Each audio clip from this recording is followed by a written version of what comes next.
Ok, muy buenas tardes. Estamos ahora nuevamente en Conversaciones de Chu.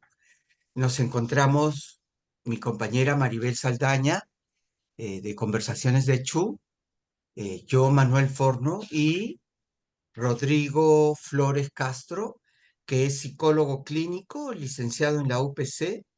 Participó en el taller sobre terapia afirmativa LGBT del Instituto de Terapia Racional Emotiva, así como en el workshop internacional Herramientas Clínicas para la Atención de Consultantes LGTBIQ de Fundación Foro, Grupo Foro Diversidad de Argentina. Actualmente, Rodrigo forma parte del equipo psicológico del Servicio Gratuito de Primeros Auxilios Psicológicos Botiquín Emocional Arcoíris y es coordinador del Comité de Salud Mental de Más Igualdad Perú.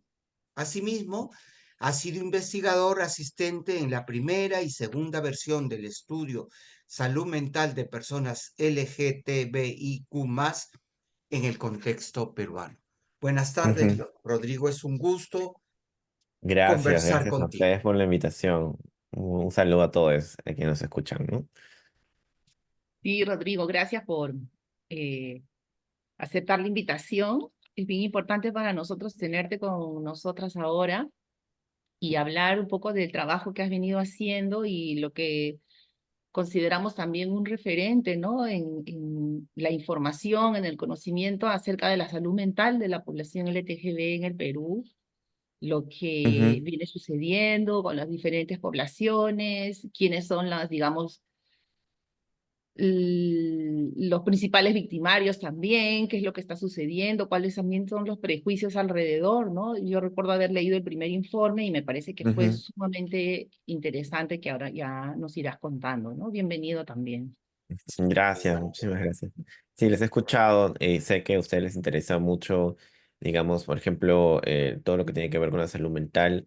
Vi la entrevista a Yana Camacho, ¿no? Que hablaba mucho de lo que fue el decreto, entonces creo que, digamos, lastimosamente por este tipo de noticias es que se pone el foco de nuevo en la salud mental, pero importante que se esté hablando y qué bueno que ustedes le hayan dado el espacio, ¿no? Entonces el día de hoy yo quería contarles un poquito desde mi experiencia y el trabajo que hemos hecho en Más Igualdad Perú respecto a la salud mental de las personas LGTB, ¿no? Nos parece importantísimo.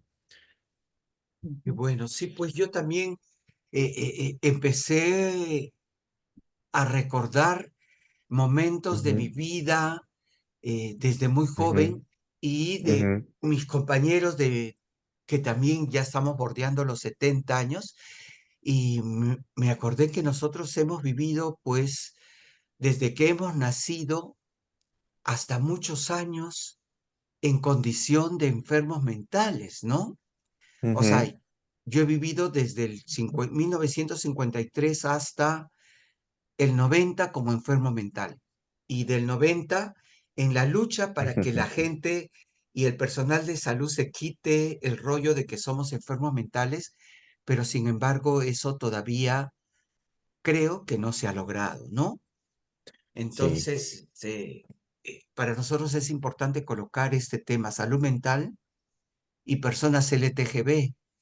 Y Ujú, ¿cómo lo haces desde el punto de vista, tú, Rodrigo, lo analizan ujú, ustedes como especialistas en el tema, desde el ujú, punto de vista eh, político, ¿no?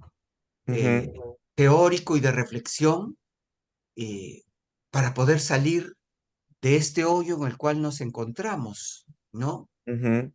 Así es. Bueno, les cuento un poquito qué les parece la historia de cómo hemos ido trabajando desde Más Igualdad Perú. eso. Digamos, es ya una historia que data desde antes de la pandemia, incluso, ¿no? 2019 aproximadamente. Nosotros tuvimos la oportunidad de poder acceder a un fondo para poder realizar este primer estudio exploratorio, ¿no? Lo que queríamos era poder centrar el estudio en la salud mental, que es un tema que, como bien mencionas, es crucial, es importantísimo, ya que tenemos toda esta carga histórica que nos ha visto como personas enfermas, ¿no? A todas las personas de la diversidad me refiero, em, y que no se tocaba mucho en el Perú. Entonces fue así que realizamos este primer estudio exploratorio. con muchas dificultades, obviamente, porque, digamos, el poder llegar a un mayor número de participantes será un poco complejo. Aún así, reunimos una muestra de alrededor de 323 personas, si no me equivoco, no me falla la memoria, las cuales pudieron participar a través de un formulario virtual y también lo complementamos con entrevistas a profundidad, donde se puede recolectar información valiosísima, ¿no? Entonces fue así cuando comenzamos ya a introducirnos al tema y a identificar bueno, las particularidades, ¿no? Cuál era el perfil, digamos, de las personas LGTBIQ+, respecto a su salud mental. Y vimos, ¿no? Que había, digamos, una predominancia importante, digamos, de síntomas, por ejemplo, relacionados a cuadros de ansiedad, de depresión, ¿no? Y también un dato importantísimo que nos ha motivado a continuar haciendo incidencia política en ello es la presencia de las llamadas terapias de conversión, ¿no? O esfuerzos por intentar cambiar la orientación sexual e identidad de género de las personas, ¿no? Digamos, prácticas que ya han sido condenadas internacionalmente, que ya se las reconoce como prácticas Ujú, denigrantes, en muchos casos también, digamos, que pueden constituir tortura, ¿no? En muchos casos, pero que lastimosamente siguen ocurriendo en nuestro país y además ocurren y se aplican cuando las personas son menores de edad, ¿no? Principalmente. Entonces es un tema muy, muy importante. Entonces, de todos los datos que sacó, digamos, el estudio, nosotros pudimos hacer bastante foco en cuáles eran las barreras que impedían a las personas de la diversidad sexual y de género acceder a servicios de salud mental de calidad, porque se veía una necesidad de acuerdo a todas estas sintomatologías que les comento, ¿no? Entonces vimos de que una de las principales barreras era el alto costo que tenía, digamos, el acceder a servicios de salud mental, porque los servicios del Estado no eran, digamos, la primera opción de muchas personas por la mala calidad de atención que reciben, ¿no? Sino que se buscaba atención privada principalmente. Dos, el no saber, digamos, dónde encontrar personal capacitado, capacitada para poder atender a personas de la diversidad. Y finalmente, el hecho de que había muchos prejuicios y muchas ideas, digamos, negativas sobre las personas LGTBIQ+, en los mismos profesionales de la salud mental. Entonces, el acceder a servicios con estas personas implicaba muchas veces que se perpetuaban, digamos, estas violencias, ¿no? Entonces, eso nos motivó a, de esa primera información, ir como, digamos, realizando diferentes acciones que responden justamente a estas necesidades, ¿no? Entonces, tuvimos, por ejemplo, la iniciativa, justo también con la pandemia, coincidió por ahí, de abrir este servicio que mencionaste al inicio de mi presentación, que se llama el Botiquín Emocional Arcoíris, que es un servicio de primeros auxilios psicológicos que sea de manera gratuita a través de chat, ¿no? Entonces, justamente para atender esta necesidad digamos, de atención a un costo social, ¿no? Y que con el tiempo se ha ido, digamos, digamos, ampliando y se está formando toda una red, ahora que se llama la red RESMA, ¿no? De profesionales de la salud mental afirmativa. Y también nos ha permitido el construir esta red, darnos cuenta de que hay muchas personas que están interesadas, profesionales de la salud mental, en poder formarse en cómo brindar una adecuada atención a personas de la diversidad sexual y de género. Es por eso que hemos realizado también en otros proyectos formaciones y capacitaciones en, digamos, lo que se conoce como el enfoque afirmativo en la atención psicológica, que les puedo comentar sobre eso en un momento. Pero, digamos, esta es un poco la historia, ¿no? Que ha movido a Más Igualdad en esta línea de trabajo, que es una de nuestras líneas de trabajo, tenemos otras, pero es una muy importante para nosotros, y que se ha centrado mucho en atender las necesidades particulares de las personas LGTBIQ+, en Perú, ¿no? Respecto a su salud mental, y también implica este trabajo, como decías, de incidencia política, ¿no? Porque cada vez lo que queremos es alzar más la voz de que se debe combatir la patologización, ¿no? Los mensajes, digamos, que continúan viendo a las personas de la diversidad como personas enfermas y que existen actualmente estándares internacionales de cómo brindar una adecuada atención que pasan justamente por esta mirada afirmativa, ¿no? Que reconoce como valiosas las diferentes identidades del acrónimo, ¿no? Del LGTBIQ+. Entonces, eso es un poquito para irles introduciendo y de ahí vamos hablando un poquito más de cada tema si gustan. Ok, Sí, Rodrigo, sí, una cosa que tú has mencionado y que Manolo Ujú, también ha colocado desde el inicio, esta condición de enfermedad mental que se nos adjudica, ¿no? Creo que ese ujú, ha sido, y es una lucha histórica, como menciona Manolo, ¿no? De diferentes ujú, maneras, de diferentes frentes, tratando, digamos, los activistas de desmantelar ese conjunto de ideas, de situaciones que nos colocan en ujú, situaciones pues, de discriminación, de exclusión, de marginalidad, ¿no?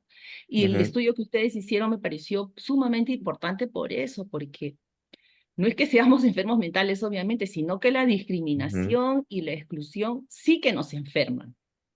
Nos ujú, colocan en situaciones, y yo creo que el estudio de ustedes es clarísimo en eso, nos colocan en situaciones de ansiedad, de ujú, depresión, de ujú, alcoholismo, de ujú, intentos suicidas, de suicidios, ujú, y a temprana edad, ¿no? Entonces, a mí me llamó mucho la atención ese dato, me parece importantísimo esa idea muy, ujú, muy importante.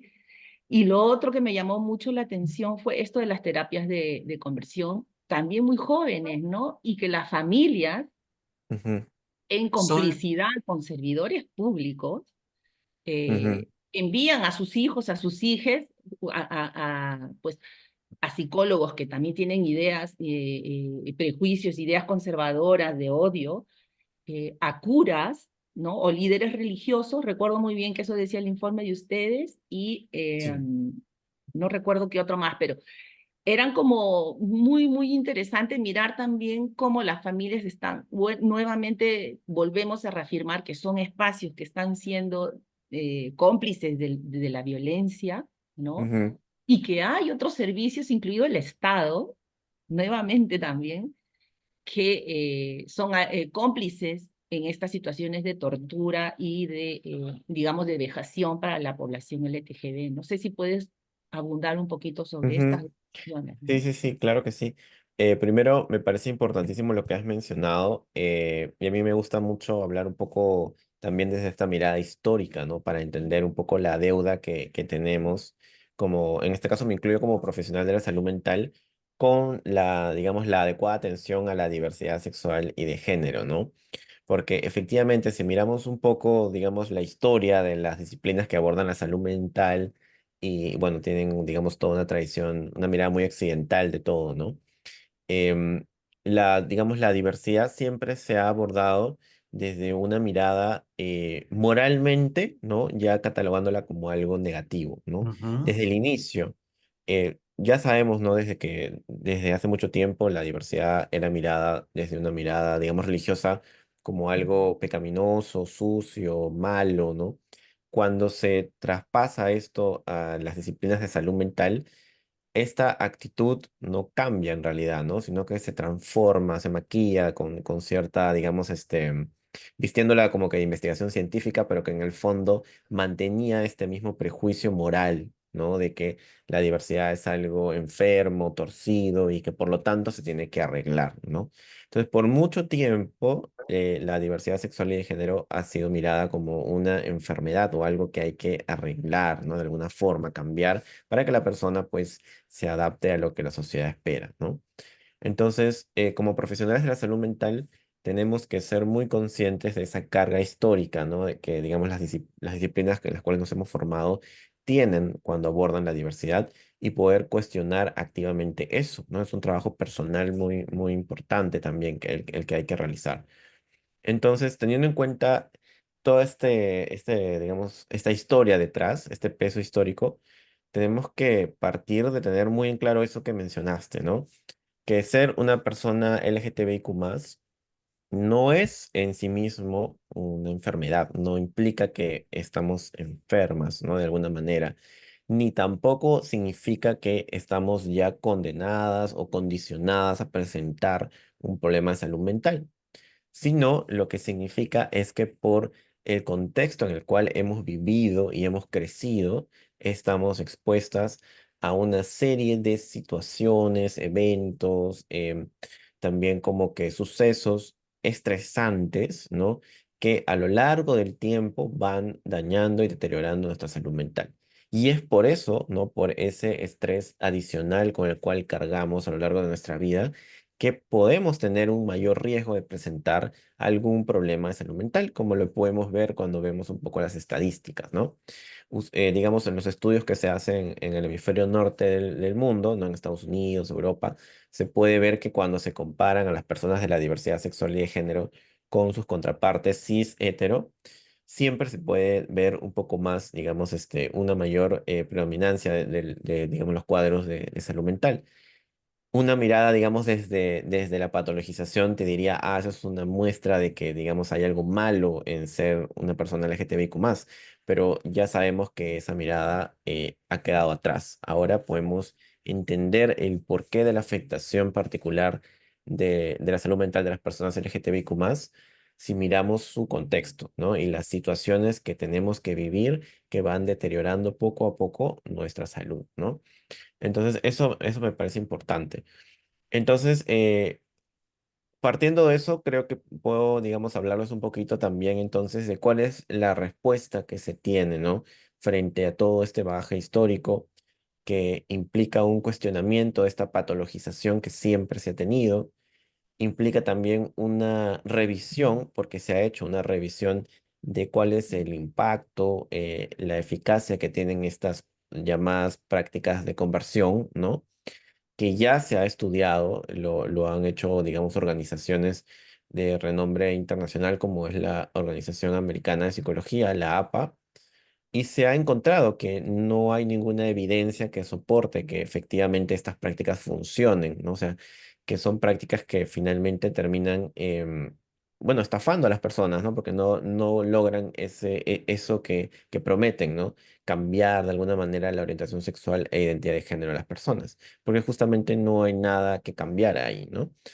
Y además se ha, digamos, encontrado que no solamente no tienen efectos, sino que además pueden ocasionar daños severos también al pasar por estas prácticas, ¿no? Entonces, a la salud en general de la persona, tanto psicológica como también física, ¿no? Porque en muchos casos se utilizan, digamos, métodos hasta, digamos, muy invasivos, ¿no? Con uso de hormonas e intervenciones quirúrgicas, entre otras cosas.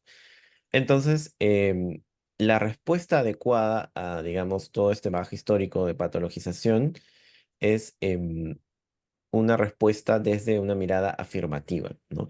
Que implica, por un lado, el reconocer, como les decía, como valiosas las experiencias y las identidades LGTBIQ+, y por otro lado, implica no solamente el tener una mirada, vamos a decirlo, como amigable de la diversidad, sino más bien implica un trabajo constante y continuo de autorreflexión y de cuestionamiento de los propios profesionales de la salud mental, porque reconoce que también hemos crecido en una sociedad llena de prejuicios hacia la diversidad. Entonces, es importante que una postura afirmativa, que sí es una apuesta, digamos, terapéutica, pero también tiene mucho una apuesta política, ¿no? De ir cuestionando todos estos mensajes que hemos ido interiorizando en nuestras formaciones profesionales para justamente no solamente tener una mirada amigable, sino una mirada informada y sensible a la realidad de las personas LGTBIQ+.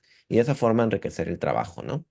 Sí, Entonces, no sé si por ahí respondí un poco la pregunta, o si sí, por ahí... sí. Para mí Ujú, es importante porque también me lleva a complementar. O sea, de esa ujú, manera, con este enfoque afirmativo, ujú, ustedes como profesionales de la salud mental también ujú, siguen todo un proceso introspectivo, tan igual como lo hacemos los feministas, las feministas, de ujú, construirte constantemente de cuáles han sido los efectos del patriarcado y la heteronormatividad en tu vida, ¿no? Porque yo, o sea, he tenido que, que reflexionar constantemente que yo era, si bien cuestionaba, pero muchas cosas estaban, no lo justifico, estaban metidas en mi carne, ¿no? Y he tenido que irlas sacando poco a poco, poco a poco, poco a poco, para poder tener los elementos y los recursos para informar a las personas que llegan a su consultorio o a sus, no, a la consulta en situaciones muy desgarradoras de crisis en la cual no saben cómo responder por los miles de factores que generan violencia alrededor tuyo a causa de una orientación sexual o una identidad de género mal llamada como enferma, cochina o pecaminosa, ¿no? Eso para mí es muy importante. Pero paralelamente te pregunto, ¿y cómo Ujú, se, o sea, eso va a ser siempre un proceso que va a empezar después que terminen ustedes de estudiar en las universidades? ¿Cómo se va a hacer para incorporar este enfoque afirmativo en los procesos, en la currícula universitaria de psicología, por ejemplo? No te digo que lo hayan ujú, hecho, sino ¿qué ujú. imaginan ustedes o tú? Claro, a ver, podemos tomar como referencia otros países. Ahora, no es que yo te pueda decir que ya haya un país donde se desarrolle desde la universidad esta mirada. Me parece que está todavía en desarrollo, ¿no? Creo que está cada vez más presente en las diferentes organizaciones ya profesionales, pero creo que todavía hay bastante incidencia que hacer en las universidades y las facultades, ¿no? Te mentiría si te dijera ya en esta universidad se hace así o tengo este país de referencia, pero al menos tengo algunas ideas que he ido encontrando por ahí de lo que ya se hace en el plano profesional, ¿no? Pero lo que yo creo que se debería hacer en todo caso es que desde la misma formación podamos ir recibiendo y conociendo, ¿no? ¿Cuál es la situación real de las personas LGTBIQ+ en nuestros diferentes países? Porque no es lo mismo en los Ujú, países del hemisferio norte como aquí. Y podamos irnos dando cuenta de cómo es que esta estructura, ¿no? Cis heterosexista va formando nuestras vidas, ¿no? Y muchas veces nos lleva a replicar violencias que no necesariamente tienen que ser tan explícitas, ¿no? Que pueden ser un poco más como que, vamos a decirlo como que muy ligeras, pues de alguna manera vamos a decirlo así, o microagresiones como se le conoce, ¿no? Desde asumir cuando atiendes a otra persona que es alguien heterosexual o que es una persona cisgénero, desde ahí ya estamos como que, digamos, dando el mensaje que lo normal o lo ujú, esperable es que la ujú, persona sea, digamos, heterosexual y cisgénero. Entonces, ujú. desde ahí ya estamos dando ese mensaje, estamos asumiendo cosas que finalmente terminan relegando a la diversidad sexual y de género. Entonces, yo creo que el primer paso comienza desde ahí, ¿no? De comenzar a recibir información de cómo es que esta estructura, ¿no? Cis heterosexista ha estado, digamos, formándonos y generando muchas asunciones en nuestra vida para que primero reconozcamos cómo es que está presente y de ahí comencemos con este trabajo de autoexploración y cuestionamiento, ¿no? Entonces, en este cuestionamiento vamos a poder ir dándonos cuenta, por ejemplo, dónde en nuestro trato están presentes estas asunciones, ¿no? Estas cosas que hemos, digamos, simplemente escuchado, asumido y que ahora estamos comenzando a reconocer y a cuestionar, ¿no? Para no replicarlas más. Asimismo, también, por ejemplo, si estamos hablando de una persona que no es parte de la diversidad y quiere trabajar, digamos, con personas de la diversidad, es importantísimo que en este caso también este trabajo de exploración reconozca sus privilegios, ¿no? Relacionados a vivir de acorde a esta estructura cis heterosexista, ¿no? Igualmente va a ser en el caso de una persona de la diversidad, pero que, por ejemplo, desde una mirada interseccional, pues presenta muchos más privilegios que una persona de la diversidad que tiene Ujú, otras realidades que también la intersectan, ¿no? Entonces también es importante que esté presente.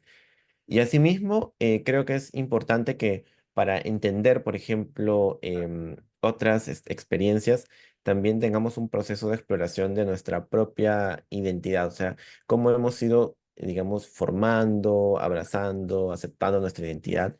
Y en esa exploración podemos darnos cuenta que también hemos pasado por dificultades, por momentos de crisis, por momentos de dudas y eso tal vez nos pueda ayudar a empatizar mucho con la persona que tenemos al frente, que también está pasando por ese proceso, ¿no? Entonces yo creo que eso es importantísimo para comenzar desde la formación, ¿no? a cuestionarnos y a informarnos, ¿no? Porque creo que de eso se basa finalmente, ¿no? No solamente decir, sí, yo soy un terapeuta, gay friendly, vamos a decirlo así, ¿no? Sí, O pues sea, claro. que no pasa nada, si yo no creo que sean enfermos y todo bien. Pero no solamente se queda ahí, sino que tenemos que ir más allá, tenemos que informarnos, o sea, estar al día de las últimas investigaciones. También en nuestra propia vida podemos adoptar una postura de cuestionamiento y exploración al interior, pero también al exterior, o sea, enunciándonos como profesionales afirmativos, ahí en los espacios profesionales a donde vayamos, alzando la voz si vemos que otros profesionales, por ejemplo, están replicando estas miradas patologizantes de la diversidad. También es, si por ejemplo no conocemos muchas personas por ejemplo, de la diversidad de género, ¿no?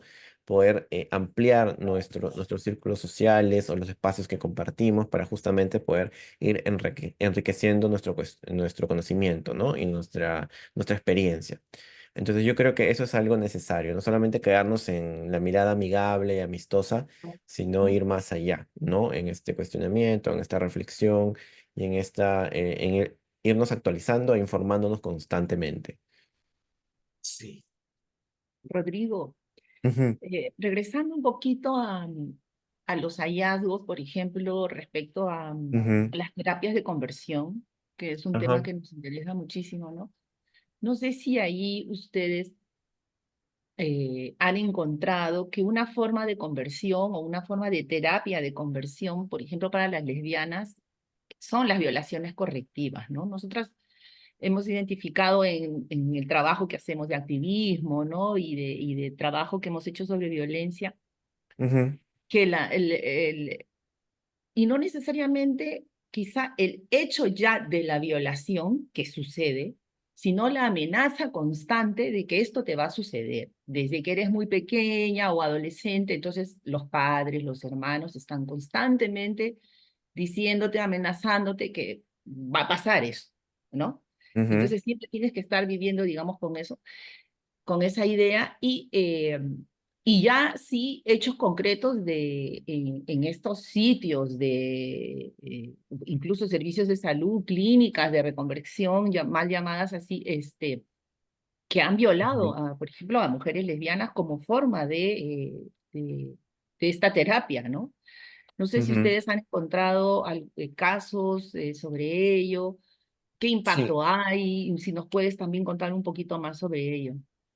sí, mira, me viene a la mente el caso, como les comentaba, ¿no? Tenemos, digamos, las encuestas virtuales para, digamos, sacar estadísticas más generales, pero también tenemos la posibilidad de realizar entrevistas a profundidad para recolectar información que sea cualitativamente importante también, ¿no? Entonces, justamente sobre esto que mencionas, sí es lastimosamente una práctica, ¿no? Que, digamos, se realiza en muchos casos dentro de este marco de las terapias de conversión, ¿no? Especialmente a personas asignadas mujeres al nacer, ¿no? Entonces es algo que ocurre con mujeres lesbianas, bisexuales, ¿no? Entonces, hemos encontrado, por ejemplo, recuerdo mucho el caso en una entrevista, que esto ocurrió en el contexto, vamos a llamarlo familiar, porque, digamos, ocurrió, digamos, en la casa de un familiar, donde efectivamente, ¿no? Esta persona, este familiar, al notar que esta chica tenía, digamos, comportamientos a muy temprana edad, ¿no? O sea, estamos hablando de entre 8 o 10 años, ¿no? Como reportaba, ¿no? Tenía, digamos, comportamientos no estereotípicamente femeninos o demostraba, digamos, cariño a sus compañeras. Este familiar, pues, abusó, cometió una agresión sexual hacia ella, que tenía mucho este objetivo de demostrarle de lo que sí debería hacer, ¿no? O sea, que es justamente a los cuerpos masculinos a quien sí debería sentir atracción o que así debería, digamos, sentirse cuando está en la intimidad. Entonces tenía mucho de estos mensajes y de esta forma de querer de alguna manera corregir, ¿no? Y decirle, esto es lo correcto que deberías hacer, esto es lo que te debería atraer, esto es lo que deberías sentir. Entonces fue un relato muy duro sin duda, ¿no? Pero que creo que refleja muy bien, digamos, lo denigrante que puede llegar a ser, digamos, este tipo de prácticas, ¿no? Entonces, efectivamente, cada práctica, digamos, es distinta, obviamente, dependiendo el lugar donde se haga digamos, a quién está dirigida, pero sin duda puede llegar digamos, implicar situaciones de tortura muy denigrantes, ¿no? De violencia sexual, como la que te estoy relatando, ¿no? Que finalmente tienen secuelas muy importantes en la persona, ¿no? Al menos esta persona en la entrevista lo que nos contaba es que durante mucho tiempo afectó mucho su forma de poder, digamos, vivir libremente su vida sexual, ¿no? Digamos, implicó una gran desconfianza, por ejemplo, ante las figuras masculinas, o también mucha culpa cuando, digamos, se vinculaba, digamos, sexualmente, digamos, con, digamos, feminidades, por ejemplo, ¿no?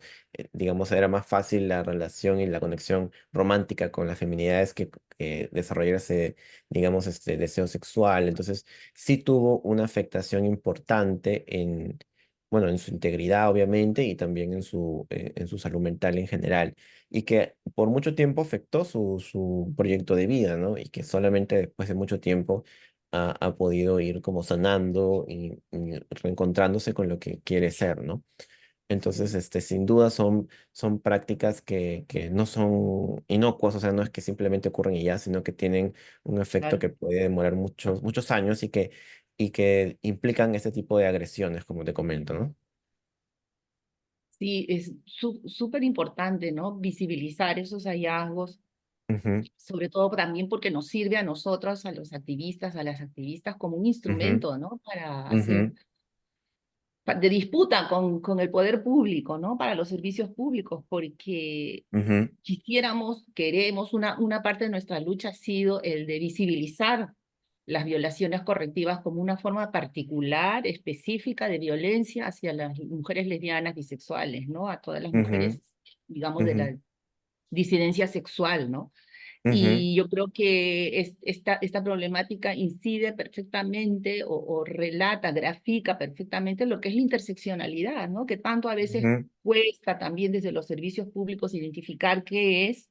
Pues aquí hay un ejemplo concreto de cómo funciona pues la heteronormatividad del patriarcado en diferentes cuerpos, en diferentes vidas, en diferentes sexualidades de manera diversas, ¿no?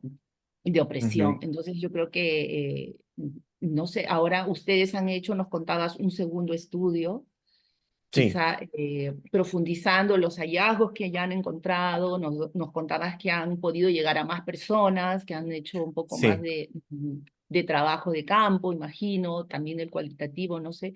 Cuéntanos un sí. poco también Ujú. sobre ello y cuándo lo van a Sí, sí, sí. publicar podemos acceder al estudio, ¿no? Sí, de todas maneras va a estar, digamos, de libre acceso. Sí, les cuento un poquito. Tuvimos la oportunidad, y eso nos da mucha emoción, de desarrollar una segunda versión de este estudio exploratorio que nos ha permitido ampliar bastante, digamos, la muestra de participantes que teníamos inicialmente, ¿no?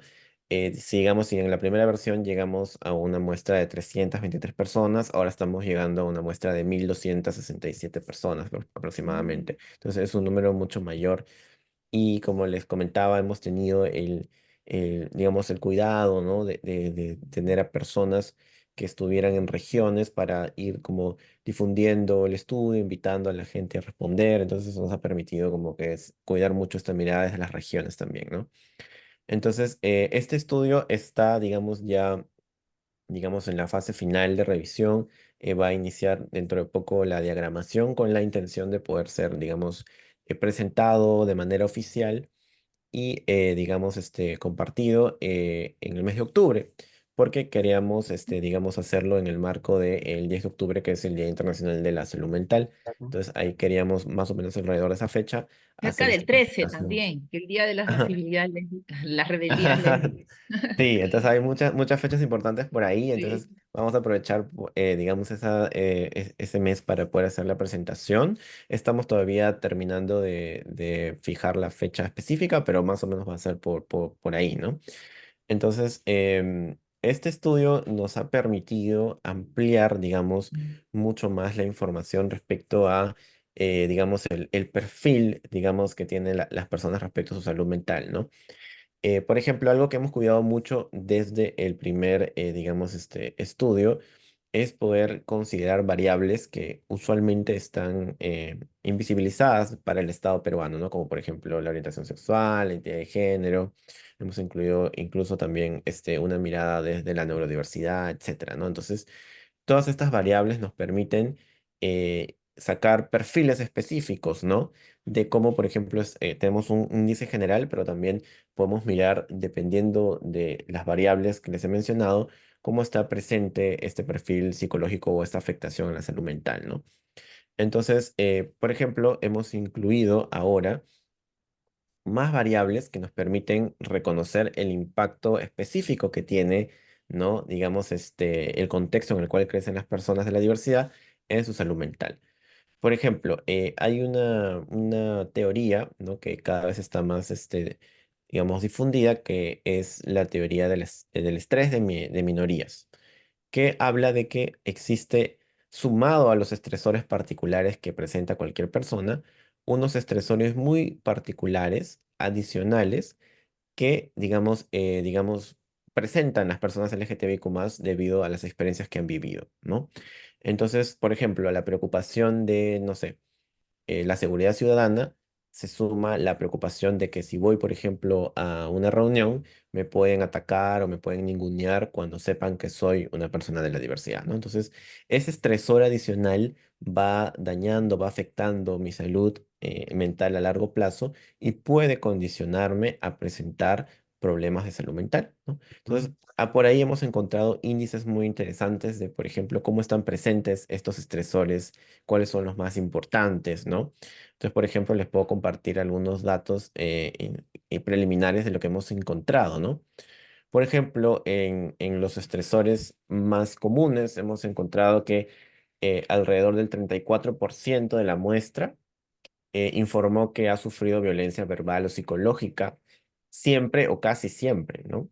En los espacios donde más se ha presentado esa violencia es en la escuela, en primer lugar, la familia y también en el espacio público. Asimismo, por ejemplo, el 38% reporta que ha recibido preguntas inapropiadas o atención no deseada de tipo sexual, ¿no? Entonces, este índice se incrementa hasta un 59% de la muestra cuando se trata de personas trans, por ejemplo, ¿no? Si miramos Ujú. digamos, la variable de identidad de género, podemos ver que el índice es mucho mayor en personas trans, ¿no?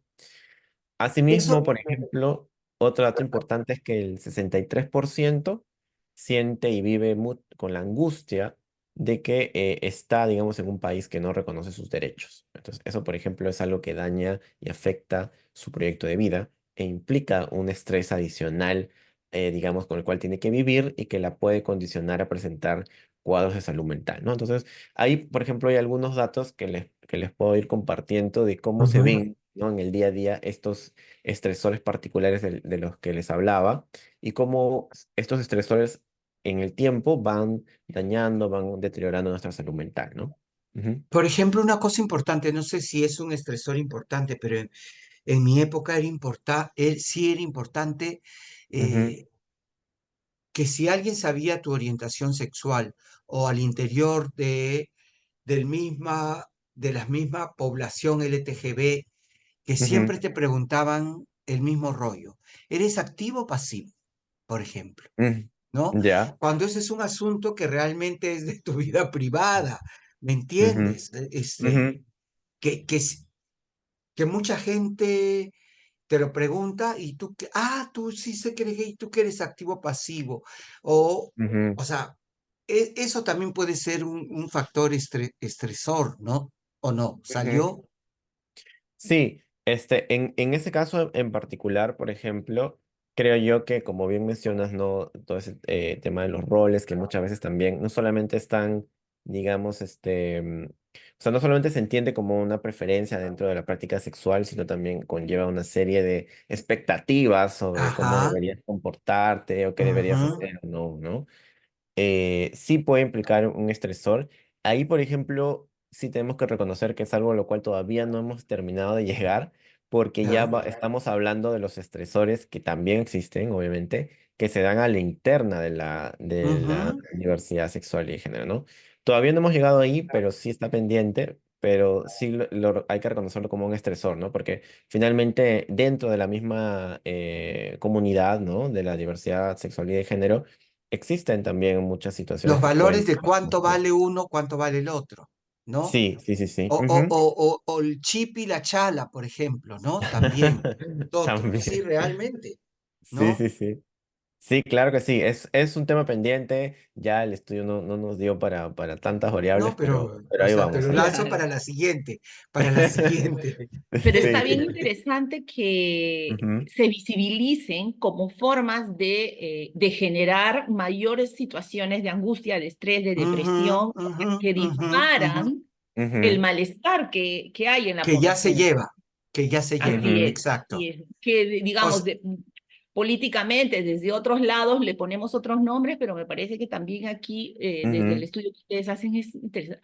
A mí me parece que un estresor es esa ujú. amenaza constante de la violación sexual, Lesión, de la claro, violación claro. correctiva Sí, para sí, las mujeres claro. lesbianas desde pequeñas, ¿no? Por ejemplo, Sí, Ujú, de hecho, ahora que lo mencionas, uno de los testimonios era efectivamente una chica lesbiana de Arequipa, si no me equivoco, que mencionaba mucho eso, ¿no? Que vivía constantemente con el temor de ser agredida sexualmente, ¿no? mm, Y mm, que reconoce que esa es, digamos, una vivencia muy particular de ella, ¿no? Entonces eso me parece importante también traerlo acá a la conversación. sí, Y sí. efectivamente creo que los resultados, como les decía, nos permiten ir sacando un índice general, pero también queremos llevarlo mucho a la vivencia particular de cada una de las identidades que conforman el acrónimo, Exacto. porque sabemos que son, ujú. digamos, realidades que sí se intersectan en muchas cosas, pero también tienen muchas Ujú, particularidades, ¿no? Entonces, queremos conocer mucho, por ejemplo, de manera más cercana la afectación particular, por ejemplo, de las personas trans, o cuando hablamos de ujú, orientación sexual, podemos identificar que hay también una afectación importante a las personas bisexuales, por ejemplo, ¿no? Que son Ujú. usualmente las que presentan los índices más elevados cuando miramos, ¿no? Comparativamente. Entonces, vamos a tratar de ser muy cuidadosos con eso. Estamos mm. tratando de sacar perfiles específicos. Interesante. Entonces ya seguramente en octubre volveremos a conversar, Rodrigo, pero para que lo puedan ver. Ujú, y me parece también bien bacán, bien potente ujú, que se recojan, digamos, experiencias, historias o qué sé yo, ujú, casos de ujú, diferentes regiones del país, ¿no? Porque la ujú, heteronormatividad del sistema de género no es igual en Lima, Varía, que no, pues en varía. Selva, que en ujú, la sierra Ujú. y ujú. etcétera. Entonces yo creo que también ahí para no homogenizar las experiencias de discriminación que tenemos, ¿no? Sino que Para son que Mm, el monstruo de particulares Lima y no se distintas. coma todo, pues además también, ¿no? Aunque Así es, una Lima sola tiene mirada, muchas ¿no? diversidades también, porque es ujú, diferente lo que yo viví siendo una persona de 70 años, eh, eh, he vivido en Jesús María, que he estudiado en una universidad y todo, de otras personas que no han podido alcanzar nada de las cosas que yo he tenido, ¿no? Y en Sí, las ujú, cuales yo he cómo, vivido. cómo se entienden los cuerpos y las sexualidades en la Ujú, selva. Es muy diferente cómo se entienden los cuerpos, las sexualidades, las expectativas de los roles de género en la zona andina y en la zona y en la costa, ¿no? Entonces creo que ahí eso también ayuda justamente, nuevamente para mí, como abre herramienta caminos. política para los activistas, para los grupos de Ujú. derechos que están en sus zonas y que puedan visibilizar sus particulares experiencias sin de duda. marginación, de Sí, discriminación. desde Más Pues Igualdad siempre hemos buscado tener esta mirada desde las regiones, ¿no? Porque sabemos que existe, digamos, como dicen, circunstancias muy particulares y realidades muy particulares que merecen una voz. Entonces estamos tratando ujú. con nuestras iniciativas el cuidar mucho eso, ¿no? Y además generar reflexión en todo este proceso de lo importante que es la salud mental, ¿no? Y que este debe ser un proceso cuidadoso, ¿no? Con cuidado, ¿no? Para poder hacer que las personas puedan reflexionar y no sentirse mal, porque todo, o sea, al menos voy a hablar de mí. O sea, yo he crecido en un mundo en el cual no se hablaba de la diversidad sexual para nada, ¿me entiendes? ujú, Y ujú, yo he tenido que construirme a partir de mis reflexiones, angustias, miedos, temores, avances, ujú. y además no existía el Internet, no existía nada de eso, entonces, ¿cuál era el acceso a una literatura que yo podía tener? Era complicado, ¿no?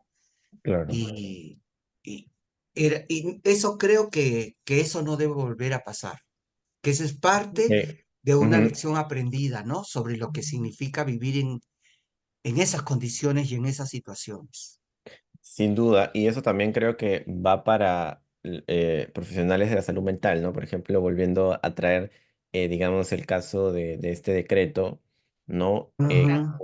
Uno como profesional tiene la obligación de estar siempre informándose, actualizándose y de ver cuáles son los estándares internacionales, incluso cuando localmente nos estén diciendo que hagamos algo que si tenemos un poco de reflexión crítica nos vamos a dar cuenta que está totalmente errado, ¿no? Por Ujú, ejemplo, el seguir un decreto que es abiertamente transfóbico, por ejemplo, ¿no? Entonces, ahí está mucho la responsabilidad de cada uno de mantenerse informado, de revisar, ¿no? Cuáles son, digamos, los estándares que existen y de conocer y empaparse, ¿no? De como les decía, la situación y la vivencia particular de las personas de la diversidad, ¿no?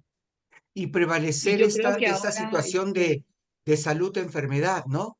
O Ujú, sea, sí, lo que quería agregar es que, y me parece importante difundir las investigaciones que ustedes están haciendo, además en el contexto nuevamente que estamos viviendo en el país, ¿no?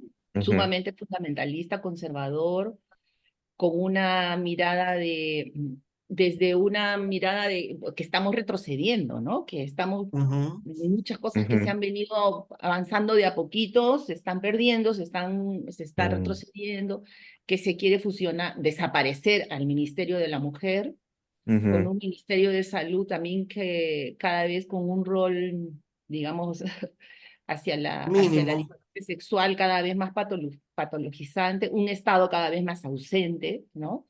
ujú, Creo que estos estudios llegan en un momento importante, difícil, pero creo que necesario, ¿no? Necesario de seguir colocando en la agenda pública temas como los que ustedes están impulsando, ¿no?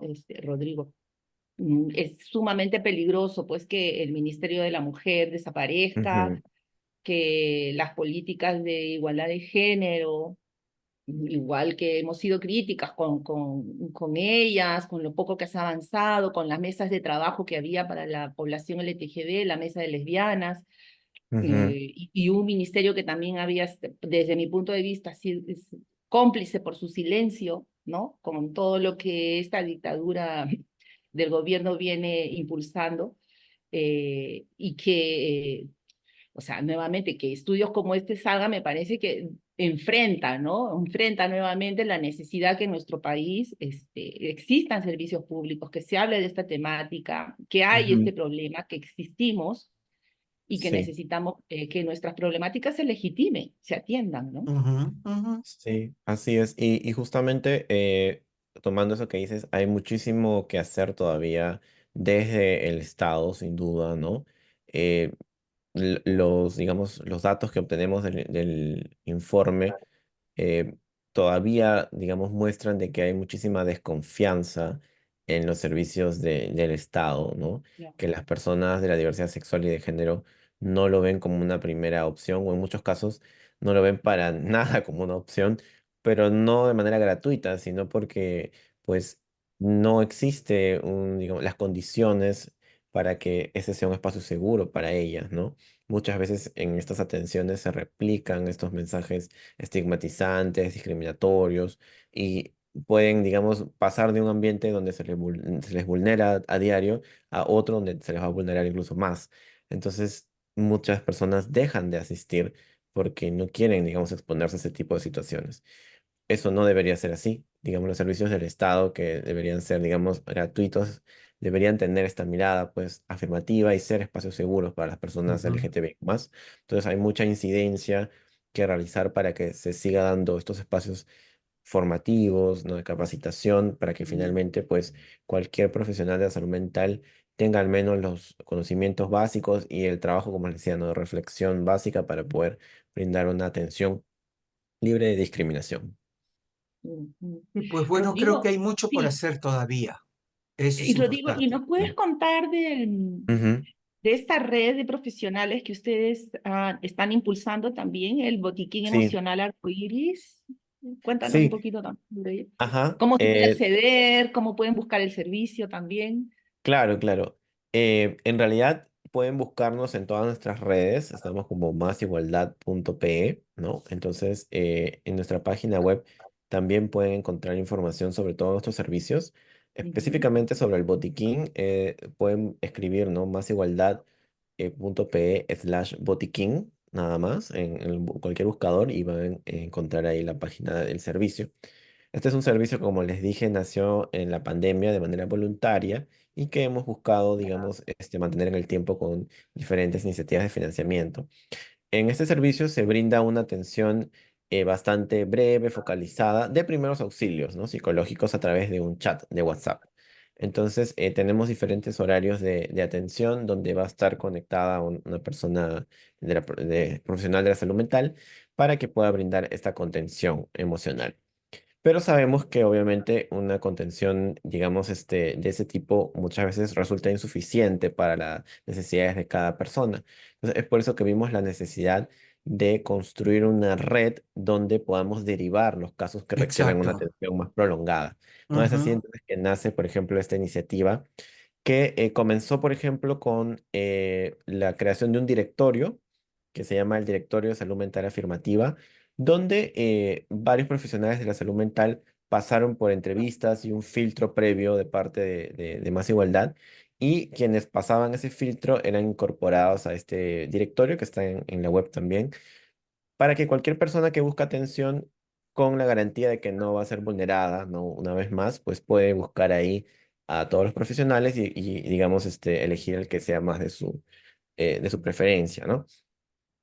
Y, digamos, posteriormente hemos formado ya esta red donde invitamos a más personas a que se sumen al directorio, ¿no? Ahora vamos a renovar el directorio también, es otra cosa que se está renovando, y para que surjan, digamos, diferentes iniciativas para compartir información, para encontrar espacios, por ejemplo, eso es lo que aspiramos tener a futuro, ¿no? Espacios de supervisión de casos y de formación, ¿no? Muchos de los que forman esta red pasaron por nuestros cursos introductorios al enfoque afirmativo, por ejemplo. Entonces ya tenemos Ujú.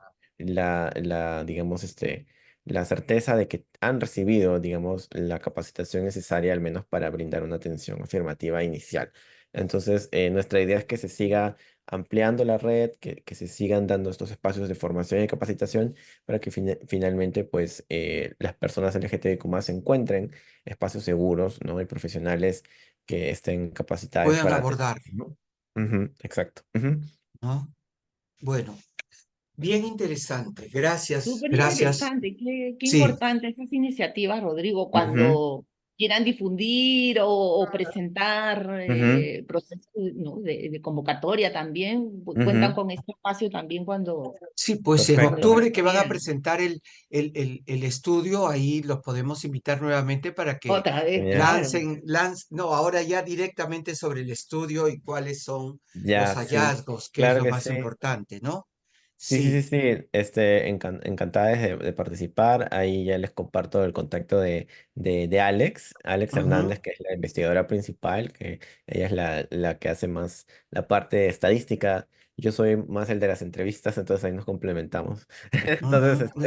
ahí para que les pueda dar los datos duros, sí. Ujú, Ok, eso es importante. Además, sí, ujú, pues, cuanto más crezca esa red, va a ser mejor para que las Claro, personas total. LGTBIQ+ puedan acceder a ujú, estos servicios, ¿no? Supongo que ujú, debe haber variedad de tarifas, puede haber ujú. también virtual, presencial, y todo Sí, que eso facilita también la llegada y el ujú, acceso también, ¿no? Qué bueno, exacto. qué bueno, qué bueno, qué Muy bueno. Sí. bueno.